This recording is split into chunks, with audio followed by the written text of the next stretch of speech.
कैसे हो प्यारे बच्चों। हम उम्मीद करते हैं आप लोग स्वस्थ और बढ़िया होंगे। तो बच्चों आज की क्लास में हम लोग पढ़ने वाले हैं कक्षा 10 की विज्ञान जिसके 11वें अध्याय का नाम है विद्युत। वैसे तो विद्युत चैप्टर के हमने बहुत सारे महत्वपूर्ण टॉपिक्स पिछले क्लासेस में पढ़ लिख कर समाप्त कर लिया है और आज की क्लास में जो हम पढ़ने वाले हैं वो बोर्ड एग्जाम की निगाह से बहुत ही इंपॉर्टेंट होने वाला है।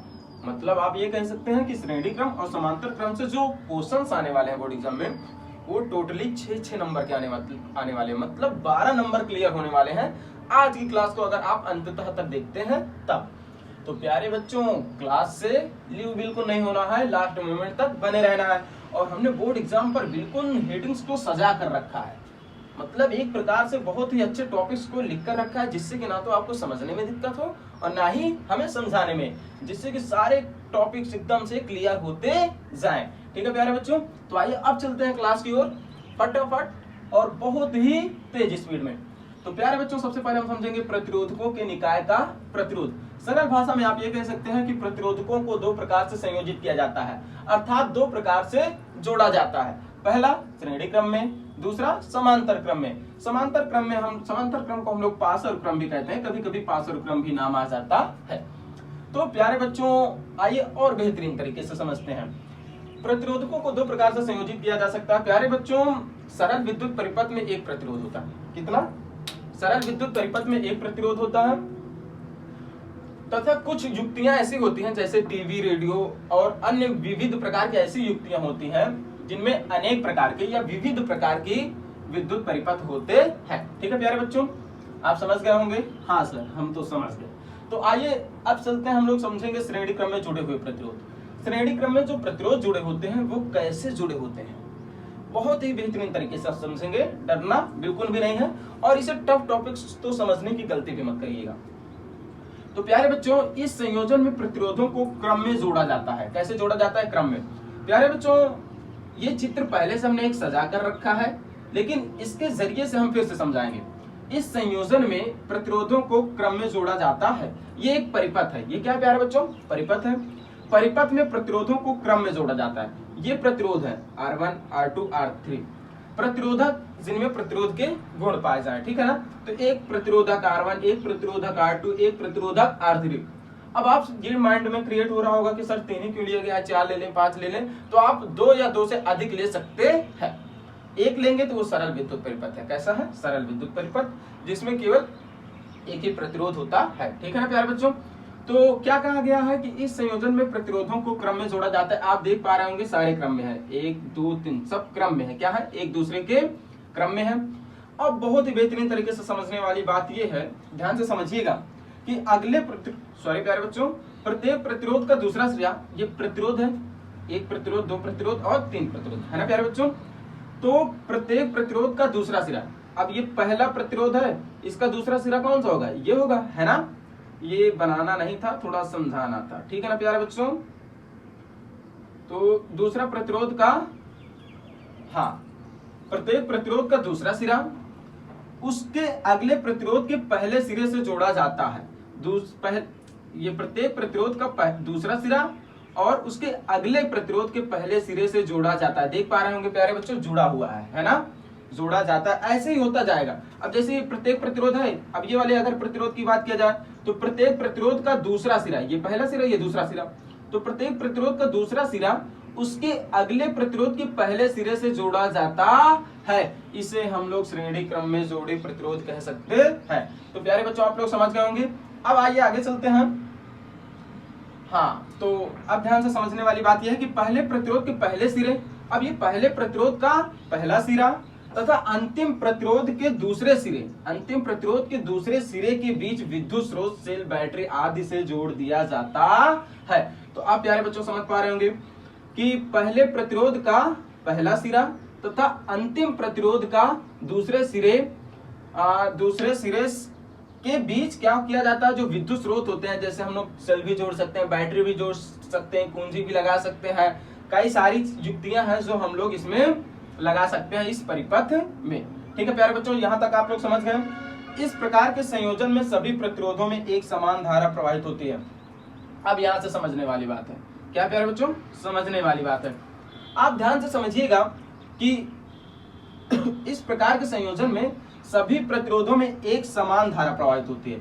एक समान मतलब जिसके लिए R1 के लिए वही धारा होगी, R2 के लिए वही धारा होगी, R3 के लिए वही धारा होगी, क्योंकि ये एक प्रकार से प्यारे बच्चों कैसा युक्ति है, श्रेणी क्रम युक्ति है। और श्रेणी क्रम में संयोजन को प्रतिरोधों को क्रम में जोड़ा जाता है। कैसे जोड़ा जाता है? क्रम में जोड़ा जाता है। इसलिए प्यारे बच्चों इनमें क्या होता है, एक समान धारा प्रवाहित होती है।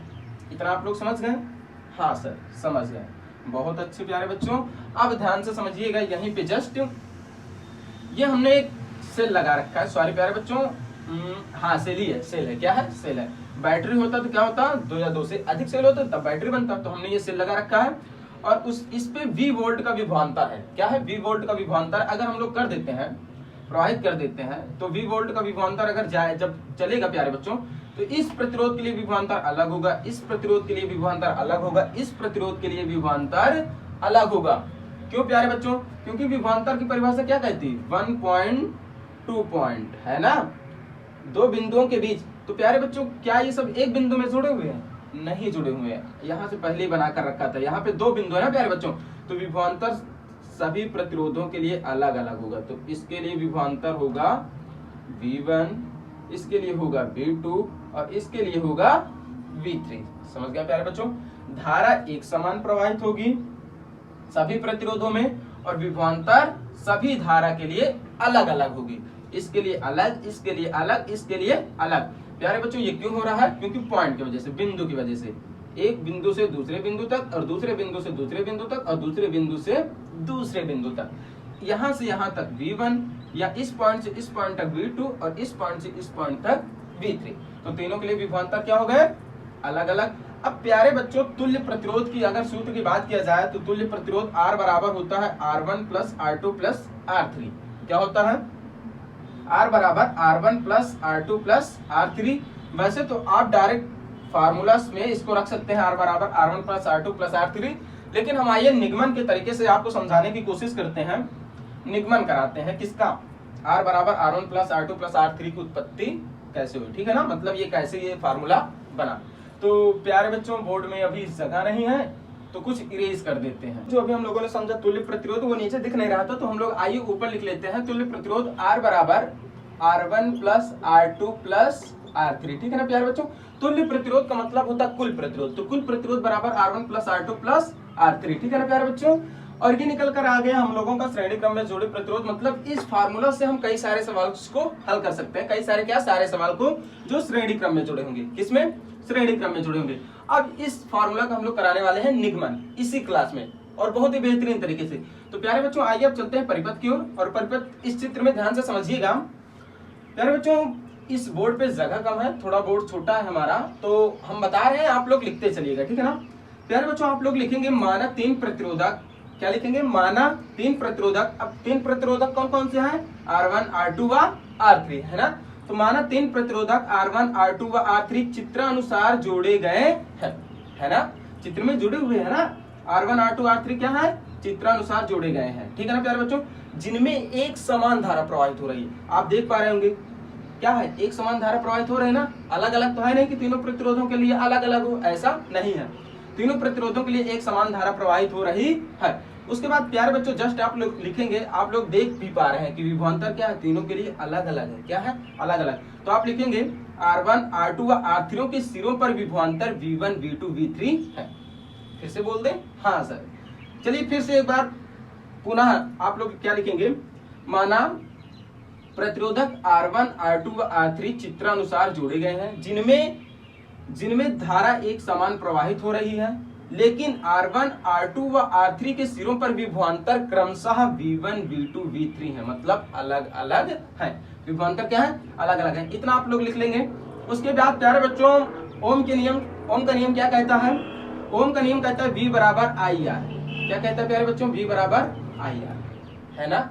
आप लोग पढ़े हैं, हम भी पढ़े हैं, क्योंकि हमने पढ़ाया था पिछले क्लासेस में। अगर आप लोगों ने ओम के नियम नहीं पढ़ा है तो ये भी बहुत ही महत्वपूर्ण टॉपिक्स है। आप लोग जाइए तुरंत देख कर आइए, तुरंत नहीं, अब इसको समझ लीजिए उसके बाद जाइएगा। तो प्यारे बच्चों V बराबर IR होता है। क्या होता है? V बराबर IR।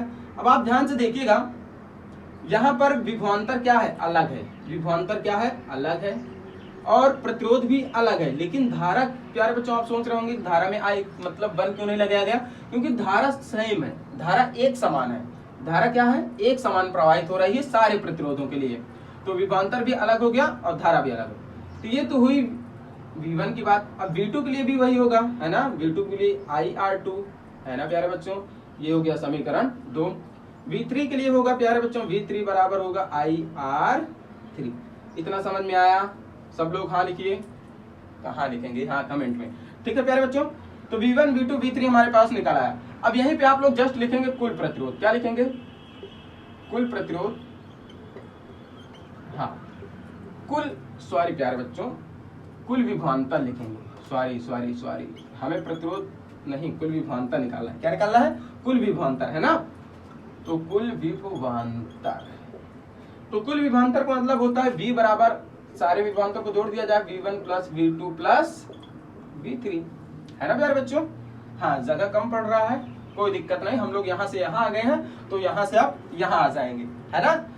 यहाँ भूले ना आप, तो हम लिख देते हैं स्टेप 1 और ये स्टेप 2, ठीक है ना, ठीक है प्यारे बच्चों। तो कुल विभवांतर V बराबर V1 plus V2 plus V3।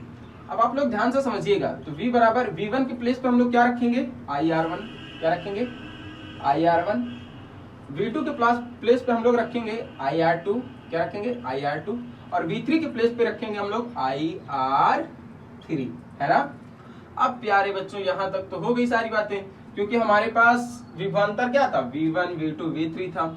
लेकिन क्या V था, विभवांतर सिर्फ तो था नहीं, कुल प्रतिरोध तो हमें पता, कुल विभवांतर तो हमें पता नहीं था। तो कुल विभवांतर बराबर तो हमने इतना निकाल लिया, लेकिन विभवांतर सिर्फ, तो प्यारे बच्चों ये हम लोग, अगर हम लोग एक सरल परिपथ बनाएं, कैसे बनाएं, सरल परिपथ जिसमें केवल एक प्रतिरोध हो, क्या हो, एक प्रतिरोध हो, ये सरल परिपथ हो गया, है ना। ये हमने इसमें प्लस माइनस, बड़ी वाली डंडी को हम लोग प्लस और छोटी वाली डंडी को माइनस, है ना।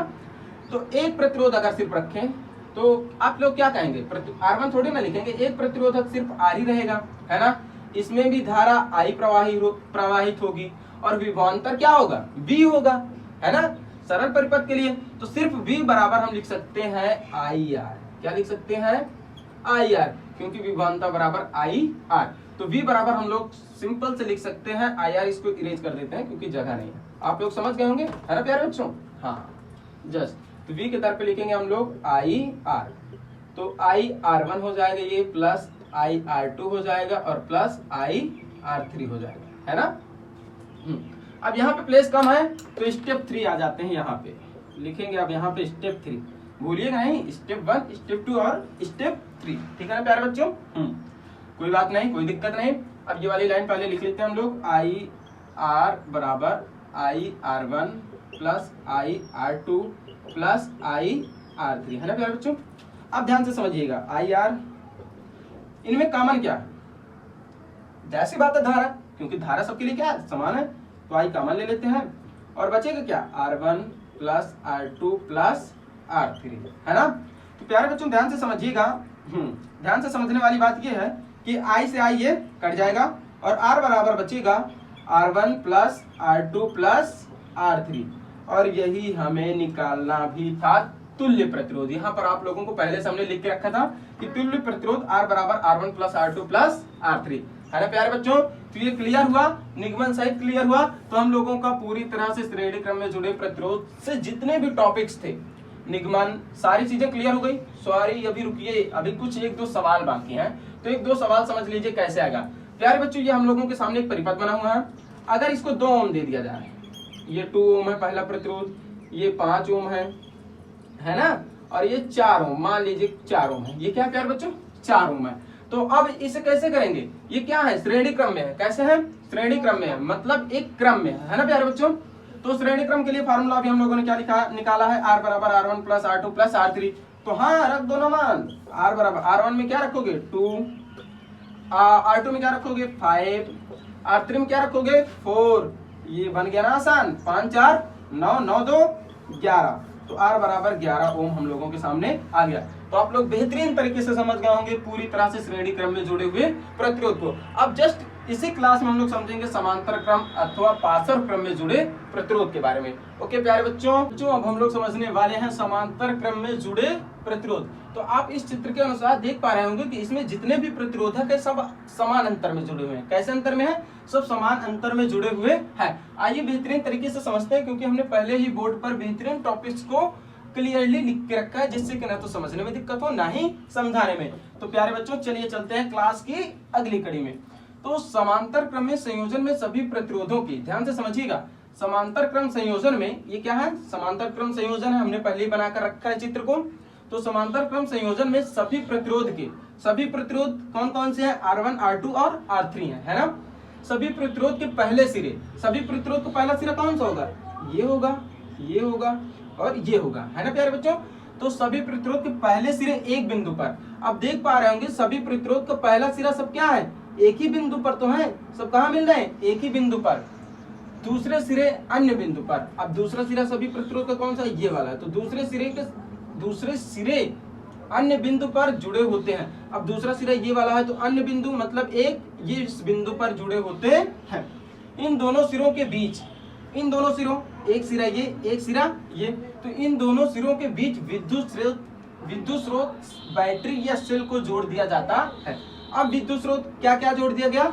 बैटरी भी जोड़ सकते हैं, सेल भी जोड़ सकते हैं हम लोग, कुंजी, एमीटर, कुछ भी, सारी चीजों को हम लोग जोड़ सकते हैं। ठीक है प्यारे बच्चों, इस प्रकार के संयोजन में सभी प्रतिरोधकों के बीच विभवांतर समान होता है। सभी प्रतिरोधकों के बीच विभवांतर क्या है प्यारे बच्चों? समान है। क्यों? क्योंकि विभवांतर का मतलब क्या होता है? दो बिंदुओं के बीच के अंतर को हम लोग क्या बोलते हैं?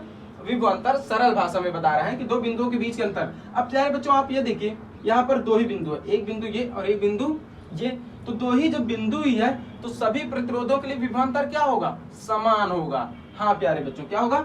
समान होगा। और धारा, श्रेणी क्रम में धारा समान हुआ करता था और विभवांतर अलग अलग, है ना। और समांतर क्रम में क्या है? समांतर क्रम में विभवांतर समान है और धारा अलग अलग है। ऐसा क्यों प्यारे बच्चों? अब चलिए देखते हैं धारा अलग अलग क्यों। प्यारे बच्चों हमने धारा प्रवाहित की, V वोल्ट विभवांतर से जब हम लोग धारा प्रवाहित करते हैं तो क्या होता है? सॉरी प्यारे बच्चों, जब धारा हम लोग प्रवाहित करते हैं परिपथ में, विद्युत परिपथ में, अब इस पॉइंट पे मिला, अब धारा ये सोच रहा है मैं इधर जाऊं कि इधर जाऊं कि इधर जाऊं। तो क्या होता है कि जब इधर जाएगी तो प्यारे बच्चों धारा I1 होगी, जब इस साइड जाएगी तो धारा I2 होगी, और जब इस प्रतिरोधक की ओर जाएगी तो धारा I3 होगी।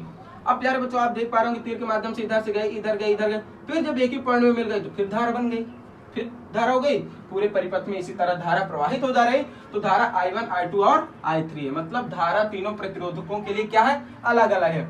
तो प्यारे बच्चों आप लोग लिखेंगे, बोर्ड पे जगह नहीं है तो हम बता रहे हैं, आप लोग लिख लीजिएगा कि माना तीन प्रतिरोधक R1, R2 व R3 एक चित्र के अनुसार जुड़े हुए हैं। क्या लिखेंगे?